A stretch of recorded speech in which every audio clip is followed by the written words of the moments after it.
رب العالمين والصلاة والسلام على أشرف الأنبياء والمرسلين سيدنا وحبيبنا وشفيعنا وملجانا ومأوانا محمد وآله وأصحابه أجمعين ونشهد أن لا إله إلا الله وحده لا شريك له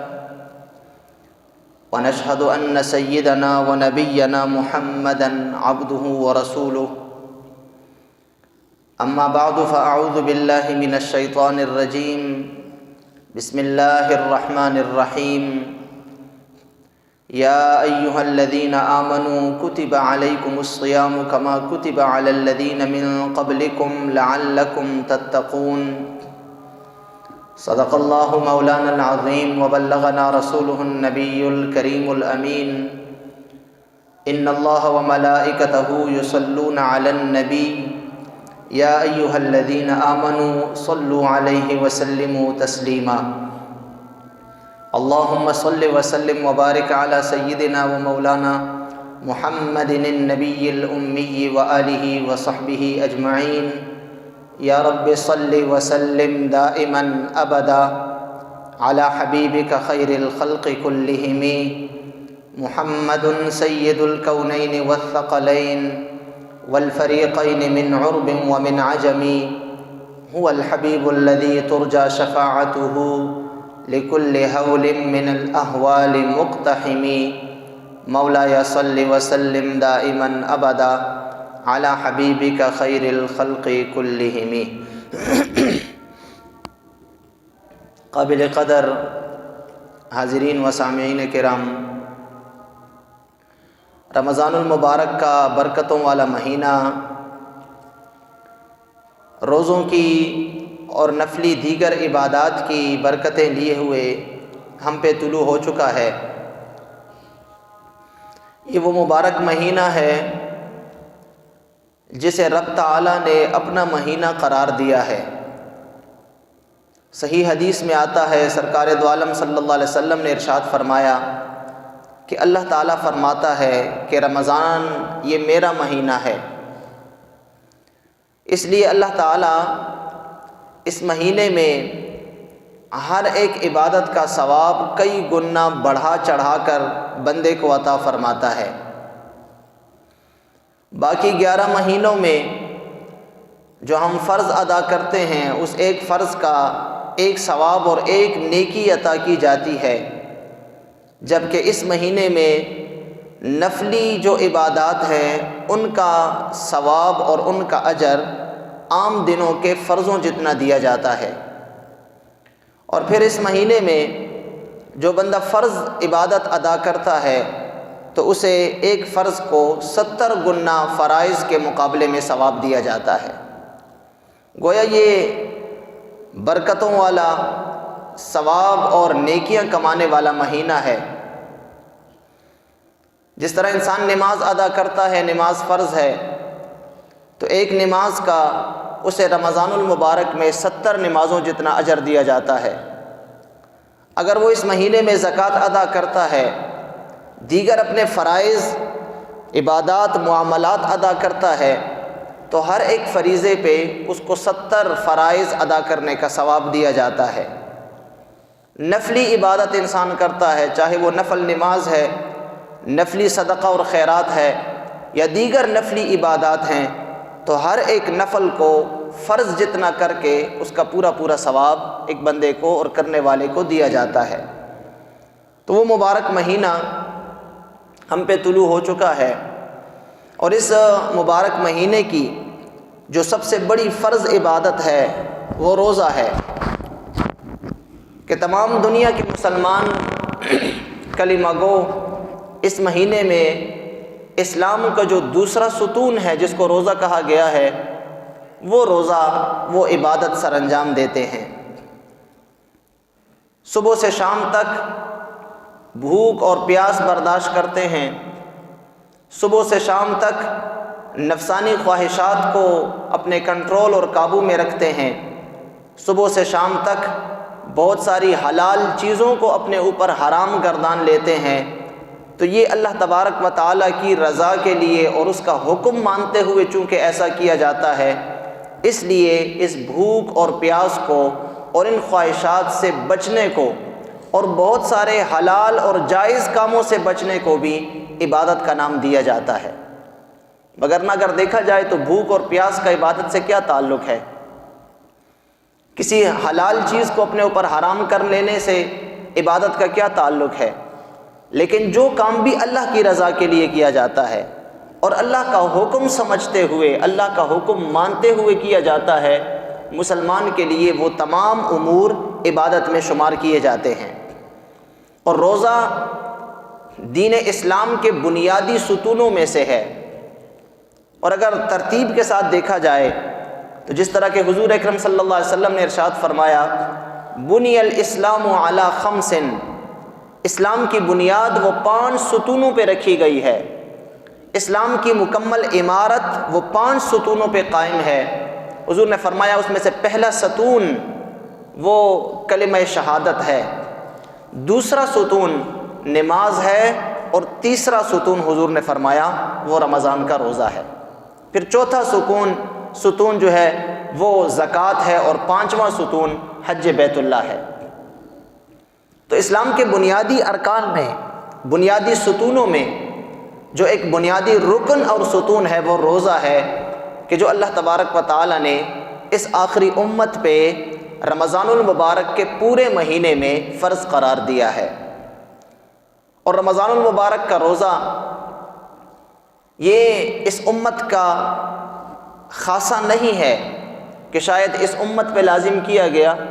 بلکہ جتنی امتیں پیچھے گزری ہیں ان تمام امتوں پہ کسی نہ کسی طریقے پہ روزہ جو ہے وہ فرض قرار دیا گیا تھا۔ وقت میں اختلاف ہو سکتا ہے، روزے کی کیفیت میں اختلاف ہو سکتا ہے، روزے کے ایام میں اختلاف ہو سکتا ہے، لیکن نفس بھوک اور پیاس کو عبادت کا نام دینا یہ ہر شریعت میں یہ تصور رہا ہے۔ ہماری شریعت میں اللہ تبارک و تعالیٰ نے ہمارے لیے روزہ فرض بھی قرار دیا، لیکن عذر کی وجہ سے بہت ساری روزہ نہ رکھنے کی رخصتیں بھی عطا فرمائی۔ مریض ہے اس کو روزہ نہ رکھنے کی اجازت ہے، رخصت ہے، مسافر کو روزہ نہ رکھنے کی اجازت ہے۔ اسی طرح ایک بندہ دائمی مریض ہے، دائمی بیمار ہے، اس نے آگے صحیح ہونا ہی نہیں ہے، اس کے لیے روزہ نہ رکھنے کی اجازت ہے۔ اسی طرح ایک بندہ مختلف دنیا کے امور میں مبتلا ہے، بعض اوقات ایسا عذر لاحق ہو جاتا ہے، بہت سارے اعذار پہ اسلام نے روزہ نہ رکھنے کی اجازت دی ہے۔ تو یہ ایسی عبادت نہیں ہے کہ جو انسان مر بھی رہا ہو تو اس نے ادا کرنی ہے، بلکہ ایسی عبادت ہے کہ جو انسان کی سہولت کے ساتھ ساتھ اس پہ فرض قرار دی گئی ہے۔ تو رمضان المبارک کا یہ روزہ، اور پھر یہ روزہ ایک ایسی بڑی عبادت ہے کہ حضور اکرم صلی اللہ علیہ وسلم نے فرمایا الصوم جنۃ، روزہ ڈھال ہے۔ اب کس چیز سے ڈھال ہے؟ ما لم یخرقھا، جب تک کہ بندہ خود اس ڈھال کو پھاڑ نہ دے، خود سے اس ڈھال کو توڑ نہ دے، تو روزہ انسان کے لیے ڈھال ہے۔ اب محدثین فرماتے ہیں کس چیز سے ڈھال ہے؟ تو روزہ جو ہے تمام قسم کے گناہوں سے بچنے کے لیے ڈھال ہے۔ جب بندہ روزہ رکھتا ہے اور روزہ صحیح طریقے سے رکھتا ہے، ایک تو ہمارے ذہنوں میں جو روزے کا تصور ہے کہ سحری بھی اچھی طرح کر لو، پھر افطار بھی اچھی طرح کر لو، درمیان میں جو کرتے رہو، صرف بھوک اور پیاس برداشت کرنی ہے۔ نہیں، روزہ وہ جس طرح کہ شریعت نے روزہ رکھنے کا حکم دیا ہے کہ انسان جب روزہ رکھے صرف پیٹ کا روزہ نہ ہو، بلکہ اس کی آنکھوں کا بھی روزہ ہو، اس کے کانوں کا بھی روزہ ہو، اس کے ہاتھوں کا بھی روزہ ہو، اس کے پیروں کا بھی روزہ ہو، اس کے دل و دماغ، اس کی جو سوچ اور تخیلات ہیں ان کا بھی روزہ ہو۔ تو جب روزہ اپنے تمام حقوق کے ساتھ ادا کیا جاتا ہے تو پھر حضور نے اس روزے کے متعلق فرمایا کہ یہ روزہ گناہوں سے بچنے کے لیے ڈھال ہے۔ جب ایک بندہ گناہ کرتا ہے جس کا تعلق آنکھ کے ساتھ ہے، آنکھوں کا گناہ کرتا ہے، تو فوراً روزہ اس کو روک دیتا ہے کہ بھئی تمہارا روزہ ہے، تم یہ گناہ نہ کرو۔ وہ کانوں سے ایک گناہ کرنا چاہتا ہے، روزہ اس گناہ سے اس کو روک دیتا ہے۔ وہ اپنے ہاتھوں اور پیروں سے گناہ کرنا چاہتا ہے، روزہ اس کو روک دیتا ہے۔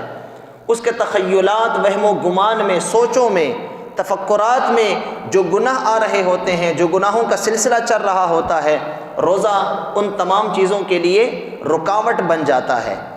تو روزہ ایک بڑی بہترین عبادت ہے۔ تو جہاں روزہ رکھنے پہ انسان کو اجر و ثواب دیا جاتا ہے، اور جب انسان ایسا روزہ رکھتا ہے کہ اس کے سر سے لے کر پاؤں تک ایک ایک بال کا روزہ ہوتا ہے، اس کے دل و دماغ کا روزہ ہوتا ہے، تو پھر یہ روزہ انسان کے لیے ڈھال بھی بنتا ہے، اور یہی روزہ ماقبل زندگی کے تمام گناہوں کے لیے پھر کفارہ بھی بنتا ہے۔ جیسا کہ حضور نے فرمایا من صام رمضان ایمانا واحتسابا، جس بندے نے ایمان کی حالت میں روزہ رکھا، واحتسابا، اور ثواب کی نیت سے روزہ رکھا کہ مجھے اس پہ اجر ملے گا، اللہ تعالیٰ کا حکم ہے اس لیے میں بھوک پیاس برداشت کر رہا ہوں۔ تو جب ایمان اور ثواب کی نیت سے ایک بندہ روزہ رکھتا ہے تو حضور نے فرمایا غفر لہ ما تقدم من ذنبہ، اس کے گزشتہ تمام گناہوں کو معاف کر دیا جاتا ہے۔ تو جب گناہ معاف ہو جائیں ایک مومن کے، اس کے لیے اس سے بڑی سعادت اور کوئی نہیں ہے کہ اس کے گزشتہ گناہوں کو بخش دیا جائے ایک معمولی سے عمل پہ۔ کیونکہ یاد رکھیے گناہوں کی بخشش یہ اللہ کی رضا کے بغیر ممکن نہیں ہے۔ جب انسان گناہ کرتا ہے اللہ کی رضا اس سے اٹھ جاتی ہے، جب گناہوں سے توبہ کرتا ہے اس کے گناہ معاف کر دیے جاتے ہیں تو اللہ کی رضا دوبارہ اس کے شامل حال ہو جاتی ہے۔ تو گناہوں کی معافی یہ ایک مسلمان کے لیے بہت بڑی سعادت کی بات ہے کہ جب ایک بندہ گناہوں سے پاک ہو گیا، اب وہ جو دعا کرتا ہے اللہ اس کی دعا کو قبول کرتا ہے، جن چیزوں سے پناہ چاہتا ہے اللہ تعالیٰ اسے ان چیزوں سے پناہ عطا فرماتا ہے، اور اس بندے کے وہم و گمان میں جو خواہش جو ضرورت آتی ہے اللہ تعالیٰ اس کی مانگنے سے پہلے اس کو عطا فرما دیتا ہے۔ تو حضور نے فرمایا جب بندہ ایسا روزہ رکھتا ہے تو ایسا روزہ رکھنے والا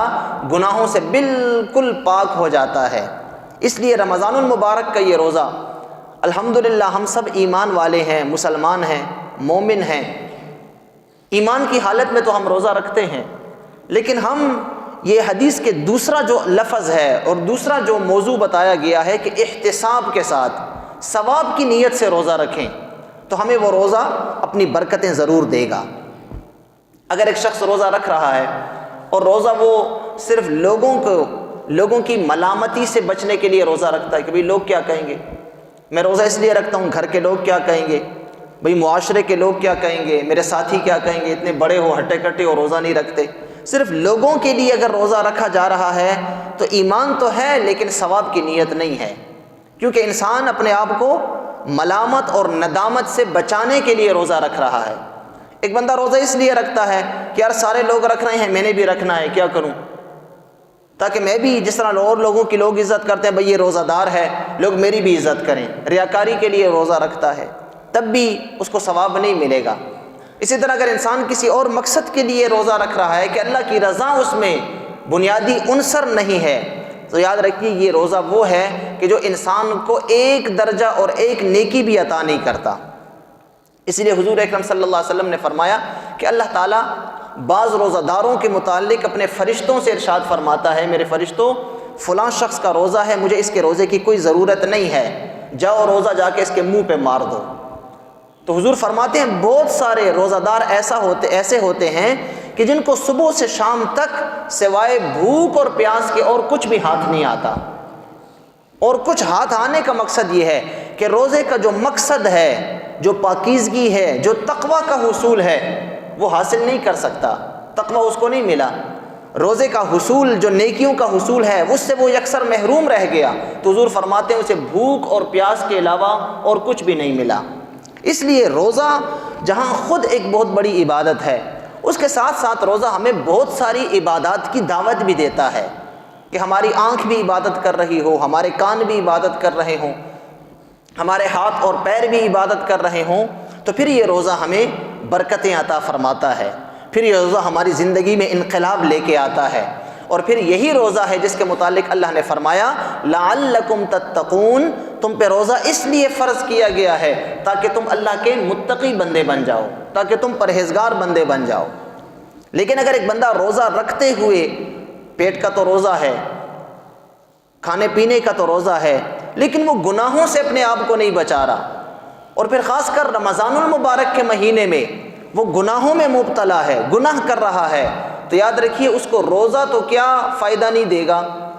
وہ کیا اللہ کے عذاب سے نہیں اس کو بچائے گا، کہ اس کے لیے رمضان المبارک میں گناہ کرنا باقی دنوں کے مقابلے میں بہت بڑا عذاب کا باعث بنتا ہے۔ جیسا کہ حضرت امام ابن جوزی رحمۃ اللہ علیہ نے اس حدیث کی روایت کی ہے،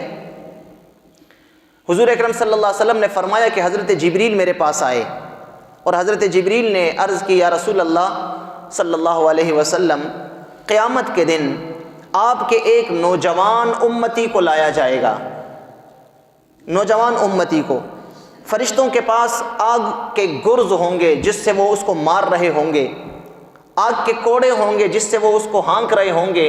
اور اس کو ہانکتے ہانکتے میدان حشر تک لے کے آئیں گے۔ حضور فرماتے ہیں جبریل علیہ السلام نے عرض کی، یا رسول اللہ 1000 سال تک، یعنی دنیا کے 1000 سال، دنیا کے 1000 سال میں جتنا عرصہ ہوتا ہے اتنے عرصے تک بروز قیامت وہ اللہ کے سامنے الامان الامان پکارے گا، مجھے امن چاہیے، مجھے معافی چاہیے، میں اپنے گناہوں سے معافی چاہتا ہوں۔ حضور فرماتے ہیں 1000 سال تک وہ بندہ، وہ نوجوان الامان الامان کہتا رہے گا، لیکن اس کی بات نہیں سنی جائے گی۔ پھر جب 1000 سال پورے ہو جائیں گے اسے اللہ کی بارگاہ میں پیش کیا جائے گا، اللہ تبارک و تعالیٰ اس سے اور کوئی کلام نہیں کرے گا، اللہ تعالیٰ فرمائے گا میرے فرشتوں اس کو اوندے منہ جہنم میں پھینک دو، اس کو اوندے منہ جہنم میں پھینک دیا جائے گا۔ تو حضور فرماتے ہیں میں نے پوچھا اے جبریل یہ کون سا بدبخت ہے، میری امت کا وہ کون سا نوجوان اتنا بدبخت جو 1000 سال تک الامان الامان کرتا رہا لیکن اسے امان نہیں ملی، اور پھر جب اس کی باری آئی تو اس کے ساتھ بات تک نہیں کی گئی اور اس کو اوندے منہ جہنم میں گرا دیا گیا۔ تو جبریل علیہ السلام نے عرض کی، یا رسول اللہ یہ آپ کی امت کا وہ نوجوان ہے کہ جس کے زندگی میں رمضان المبارک تو آیا لیکن رمضان سے وہ فائدہ نہیں اٹھا سکا، بلکہ الٹا استغفار اور توبہ کرنے کی بجائے رمضان کے مہینہ بھی اس نے گناہوں میں گزار دیا۔ تو آپ کی امت کا وہ نوجوان کہ جو رمضان المبارک کے مہینہ جو کہ استغفار کا، مغفرت چاہنے کا، برکتیں اور رحمتیں حاصل کرنے کا مہینہ ہے، اس کی بجائے وہ گناہوں میں لگا رہا، اس کی آنکھیں گناہ کرتے رہیں، اس کے کان گناہ کرتے رہے، یا رسول اللہ رمضان میں بھی وہ گناہوں سے نہیں بچا، تو یہ آپ کی امت کے اس نوجوان کی سزا ہے۔ اللہ تعالی ہم سب کو محفوظ فرمائے۔ اس لیے رمضان المبارک یہ نیکیوں کا مہینہ ہے، اور پھر خصوصی طور پہ رمضان مبارک کے تو 24 گھنٹے ہماری عبادت کے ہیں، لیکن خصوصی طور پہ یاد رکھیے 2 اوقات ایسے ہیں کہ جو ہماری خصوصی توجہ کے مستحق ہیں رمضان کے مہینے میں۔ عام دنوں میں ہم ان 2 اوقات کی زیادہ پرواہ نہیں کرتے، یا بعض اوقات انسان اگر ان کی خیال کرنا بھی چاہے تو دنیاوی امور کی وجہ سے، بعض معاملات کی وجہ سے وہ اس پہ استقامت نہیں کر سکتا، لیکن رمضان کے مہینے میں ضرور کر سکتا ہے، کوئی بندہ کتنا بھی مصروف کیوں نہ ہو۔ تو 2 اوقات رمضان میں ہماری خصوصی توجہ کے لائق ہیں اور مستحق ہیں۔ ایک وقت ہماری سحری کا ہے جب ہم سحری کو اٹھتے ہیں، اور دوسرا وقت ہماری افطار کا ہے۔ یہ دونوں وہ وقت ہیں کہ جن اوقات میں اللہ تعالیٰ رمضان کے علاوہ بھی عام دنوں میں بھی اپنے بندے پہ خصوصی رحمتیں نازل کر رہا ہوتا ہے، اور رمضان کے مہینے میں پھر وہ رحمتیں اور بھی بڑھ جاتی ہیں، اور بھی زیادہ ہو جاتی ہیں، اللہ کی رضا حاصل کرنے کے بہانے اور بھی زیادہ میسر ہو جاتے ہیں۔ تو ایک سحری کا وقت ہے، ہم عام دنوں میں راتوں کو نہیں اٹھ سکتے عبادت کے لیے، لیکن چونکہ رمضان کے مہینے میں تو ہم اٹھ رہے ہوتے ہیں، ہماری روٹین بن جاتی ہے، معمول ہمارا بن جاتا ہے کہ ہم اٹھتے ہیں سحری کے لیے، کھانے کے لیے اٹھتے ہیں۔ تو اگر ہم ایک 10-15 منٹ پہلے اٹھ جائیں اور اچھی طرح وضو کر لیں،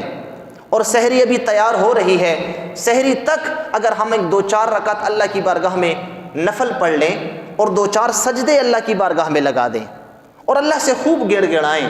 یا کم از کم انسان سحری کے لیے چلو اٹھ گیا، عین وقت پہ اٹھا، کھانا پینا کر لیا، دیکھ رہا ہے کبھی روزہ بند ہونے کو 10 سے 15 منٹ ہیں، تو جلدی 1-2 رکعت نفل کی نیت باندھ لی، 1-2 سجدے کر لیے اللہ کی بارگاہ میں، کچھ استغفار کر لیا، کچھ اللہ کی بارگاہ میں اللہ کی پاکی بیان کر دی، تو ایک ہمارے لیے سحری کا وقت ہے۔ یہ ہمارے لیے بہت بڑی غنیمت ہے، یاد رکھیے رمضان کے مہینے میں۔ اور پھر اللہ کے نیک بندے جو پاکان امت ہیں، امت کے صلحاء ہیں، وہ کہتے ہیں کہ تجربے سے یہ بات ثابت ہے، جو بندہ رمضان المبارک میں سحری میں عبادت کرنا اور سحری کے وقت توبہ استغفار کرنے کا معمول بنا لیتا ہے پورا رمضان،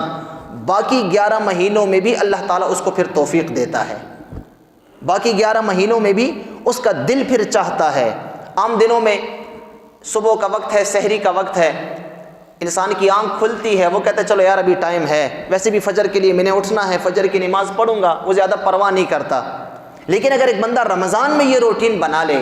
اور سحری کے وقت سجدہ کرنے کی لذت حاصل کر لے اور سحری کے وقت اللہ کی بارگاہ میں توبہ استغفار کرنے کا ذوق اس کے اندر پیدا ہو جائے، تو یہ ذوق اور لذت پھر باقی 11 مہینوں میں اسی طرح چلتی رہتی ہے، پھر یہ ختم نہیں ہوتی۔ اور دوسرا ہمارے لیے جو خصوصی توجہ کا مستحق اور لائق ٹائم ہے وہ ہماری افطار کا وقت ہے۔ افطار سے چند لمحے پہلے، جو غروب آفتاب سے چند لمحے پہلے ہیں، عام دنوں میں بھی، عام باقی سال کے 11 مہینوں میں بھی عصر سے لے کر مغرب تک کا جو یہ وقت ہے، یہ نہایت اہمیت کا حامل وقت ہے، جب دن جا رہا ہوتا ہے اور رات آ رہی ہوتی ہے۔ اس وقت دن اور رات کے فرشتے ڈیوٹیاں تبدیل کر رہے ہوتے ہیں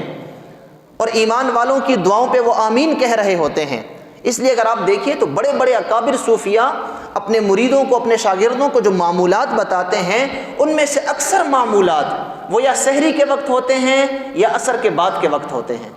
کہ اب مغرب سے پہلے پہلے یہ معمول اپنا ادا کر لیں۔ تو یہ 2 اوقات ہمارے لیے نہایت اہمیت کے حامل ہیں۔ اور پھر رمضان کے مہینے میں ویسے بھی انسان افطاری کے وقت تمام اپنے کاموں کو سمیٹ چکا ہوتا ہے، صرف اسے اذان کی انتظار ہوتی ہے کہ اذان ہو اور میں روزہ افطار کروں۔ تو یہ جو آخری لمحات ہیں، ہمیں چاہیے کہ ان میں ہم تھوڑی سی اپنے آپ کو فرصت دیں۔ رمضان المبارک میں جو افطار کے لیے تیاری ہے، اگر ہم 10-15 منٹ پہلے وہ شروع کر دیں تو ہمیں آخر میں 10 سے 15 منٹ مل سکتے ہیں۔ ہم زیادہ اپنے آپ کو مصروف نہ رکھیں، تھوڑا سا وقت ہم دعا پناہ کے لیے بھی نکالیں، اور جب انسان افطاری سے 10 سے 15 منٹ پہلے بیٹھ جائے اور توبہ استغفار کرے، اللہ کی بارگاہ میں گڑ گڑائے، اللہ کی پاکی بیان کرے، اپنے گزشتہ گناہوں کو یاد کر کے توبہ کرے، تو یہ ذوق اگر ایک بندے کو رمضان کے مہینے میں مل جائے تو پھر یہ ایسا ذوق ہے جو باقی 11 مہینوں میں ختم نہیں ہوتا۔ تو یہ 2 اوقات ہماری نہایت اہمیت کے مستحق ہیں کہ ہم ان 2 اوقات کو ضرور اہمیت دیں۔ ایک بات یہ، اور دوسری اہم بات یہ کہ ہم رمضان المبارک میں بعض اوقات وقت پاس کرنے کے لیے کچھ نہ کچھ کرتے ہیں، یار ٹائم پاس ہو، لمبا دن ہے، میں دکان میں بیٹھا ہوں، فارغ ہوں، گاہک نہیں ہے، آفس میں بیٹھا ہوں، اتنا زیادہ کام نہیں ہے، میں اپنے گھر میں ہوں، بس بالکل فارغ ہوں، سو کے بھی تھک گیا ہوں، اور میں کیا کروں؟ تو ہم پھر ٹائم پاسی کے لیے مختلف چیزیں جو ہے وہ اپناتے ہیں، اور آج کل زیادہ تر ٹائم پاسی کے لیے موبائل ہم یوز کرتے ہیں، موبائل کا استعمال ہوتا ہے۔ یاد رکھیے اللہ تعالیٰ نے ہمیں یہ اوقات ہماری زندگی میں غنیمت ہیں۔ حضور نے فرمایا نا، صحیح حدیث ہے، حضور فرماتے ہیں 5 چیزوں کو 5 سے پہلے غنیمت سمجھو۔ ان 5 میں ایک یہ بھی ہے، حیاتک قبل موتک، اپنی زندگی کو موت سے پہلے غنیمت سمجھو۔ جب تک تم پہ موت نہیں آئی اپنی زندگی کو غنیمت سمجھو، اس زندگی کو قیمتی بناؤ۔ اور پھر خاص کر رمضان کے مہینے میں تو اگر ہم جو ٹائم پاس کر رہے ہیں سوشل میڈیا پہ، اگر یہی ہم ٹائم قرآن کی تلاوت پہ پاس کریں، یہی ہم توبہ اور استغفار میں پاس کریں، تسبیح لے لیں، کاؤنٹر لے لیں، ہم سبحان اللہ کی تسبیح پڑھیں، الحمدللہ کی تسبیح پڑھیں، استغفار پڑھیں، اللہ سے اس کے رحم کا سوال کریں۔ نفلی دن میں اگر مکروہ وقت نہیں ہے تو ہم نفلی عبادت زیادہ سے زیادہ کریں، پچھلی زندگی کی جو قضا نمازیں ہیں ہم ان کو ادا کریں، تو یقیناً ہمارا وقت بھی، ٹائم بھی پاس ہوگا، اور اس ٹائم پہ ہمیں ایک ایک سیکنڈ پہ اجر بھی ملے گا۔ تو ایک یہ اہتمام ہم نے ضرور کرنا ہے کہ اپنے وقت کو، اپنے ٹائم کو فضول کاموں میں پاس نہیں کرنا، گزارنا نہیں ہے، جس سے ہمیں ثواب تو دور کی بات ہم الٹے عذاب کے مستحق بن جائیں۔ اور پھر آخری بات یہ کہ جب بھی ہم نے دین سیکھنا ہو، روزوں کے مسائل سیکھنا ہو، تراویح کے مسائل سیکھنا ہو، دیگر ابھی اپنے نجی معاملات میں شرعی رہنمائی ہم نے حاصل کرنی ہو، تو ہم نے وہ رہنمائی اور دین جو ہے سوشل میڈیا سے کم از کم نہیں سیکھنا، ہم نے کتاب سے دین سیکھنا ہے، قرآن اور حدیث سے دین سیکھنا ہے۔ جو ہمارے ائمہ نے ہمارے لیے قرآن و حدیث کا نچوڑ فقہ مرتب کی ہے، ہمارے فقہ جو ہماری پیدائش سے لے کر قبر تک تمام معاملات کو محیط ہے، ہم نے وہ کتابیں دیکھنی ہیں، ان کا ہم نے مطالعہ کرنا ہے، دین ہم نے سیکھنا ہے، ہم نے علماء سے، اپنے اکابرین سے دین سیکھنا ہے، ان کے پاس جا کے ہم نے دین سیکھنا ہے، ان سے رابطہ کر کے ہم نے دین سیکھنا ہے، نہ یہ کہ ہم رمضان کے مہینے میں ایکٹروں سے دین سیکھ رہے ہوں، رمضان کے مہینے میں ہم کھلاڑیوں سے دین سیکھ رہے ہوں، ہم جو ہے وہ فلم سازوں سے دین سیکھ رہے ہوں، ہم جو ہے گلوکاروں سے دین سیکھ رہے ہوں۔ افسوس ہمارا یہی ہے نا کہ ہمارے ہاں ایک ٹرینڈ چل پڑا ہے کہ سارا باقی 11 مہینے ایک شخص ہے وہ کھیلتا رہتا ہے، بہت نامور کھلاڑی ہے، جب رمضان کا مہینہ آتا ہے اس کو ٹوپی پہنا دی جاتی ہے، ایک چینل پہ اس کو بٹھا دیا جاتا ہے، کس لیے؟ ریٹنگ بڑھانے کے لیے کہ فلاں کھلاڑی آئے گا، بیٹھے گا، ڈائس پہ کھڑا ہوگا تو لوگ ہمارا چینل زیادہ دیکھیں گے۔ اب وہ کھلاڑی لوگوں کو دین سکھا رہا ہوتا ہے، روزوں کے مسائل سکھا رہا ہوتا ہے، تہجد کے مسائل سکھا رہا ہوتا ہے۔ ایک فلم نگار کو بلا لیا جاتا ہے، ایک ایکٹر کو بلا لیا جاتا ہے، ایک سنگر کو بلا لیا جاتا ہے جو سارا سال ناچ گانے میں گزارتا ہے، سارا سال فحاشی اور یانی میں گزارتا ہے، اس عورت کو دوپٹہ پہنا دیا جاتا ہے اور لا کے اسکرین پہ بٹھا دیا جاتا ہے تاکہ گناہ کی دعوت بھی دیتی رہے اور ہمارا جو ہے وہ چینل بھی مشہور ہوتا رہے۔ اور پھر وہ دین کے حساس معاملے میں گفتگو کرتے ہیں، دین کے حساس جو معاملات ہیں، عقائد اور عبادات کے اخروی معاملات، ان پہ پھر وہ ڈیبیٹ کراتے ہیں اور پھر اپنی رائے پیش کرتے ہیں کہ میری مرضی یہ ہے، میرا خیال یہ ہے۔ اگر ہم ان لوگوں سے دین سیکھیں گے تو پھر اس دین کا مطلب ہوگا انا للہ و انا الیہ راجعون۔ تو ہم نے دین ان لوگوں سے کم از کم نہیں سیکھنا، ہم نے ہی ان کی حوصلہ شکنی کرنی ہے۔ ہم ہی جب ان کے منہ پہ تھپڑ ماریں گے، ان کی باتوں کو اگنور کر کے، ان کو نہ دیکھ کر، ان کے ساتھ بائیکاٹ کر کے، تو خود ان کا قبلہ درست ہوگا کہ ہمیں لوگ پسند نہیں کرتے۔ اور پھر جو نام نہاد آج کل مفتی بنے ہوئے ہیں، نام نہاد علماء ہیں، علماء سو، جو اپنے کمروں کے اندر بیٹھ کر جو ہے وہ اپنے فالوورز بڑھانے کے لیے دین کے حساس معاملات میں امت کو لڑانے کی کوشش کر رہے ہیں، اگر ہم ان لوگوں سے دین سیکھیں گے تو پھر ہمارا اللہ ہی حافظ ہوگا۔ اس لیے دین اگر سیکھنا ہے تو جو مستند ہمارے ادارے ہیں، جو مستند علماء ہیں، جو دین کے پیشوا ہیں، ہم نے ان سے دین سیکھنا ہے۔ تو جب ہم رمضان کے مہینے میں ان باتوں کا جو ہے وہ ان باتوں کی احتیاط رکھیں گے اور ان معاملات کو ہم درست رکھیں گے تو انشاءاللہ ہمارا روزہ بھی درست ہوگا، اور یہی روزہ، یہی رمضان کا مہینہ ہمارے باقی سال کے 11 مہینوں میں ہمارے لیے کارآمد ہوگا۔ اللہ ہم سب کو سمجھنے اور عمل کی توفیق عطا فرمائے۔ اللہم ربنا آتنا فی الدنیا حسنہ وفی الآخرۃ حسنہ وقنا عذاب النار وادخلنا الجنۃ مع الابرار یا عزیز یا غفار یا رب العالمین، وصلی اللہ علی النبی الامی برحمتک یا ارحم الراحمین۔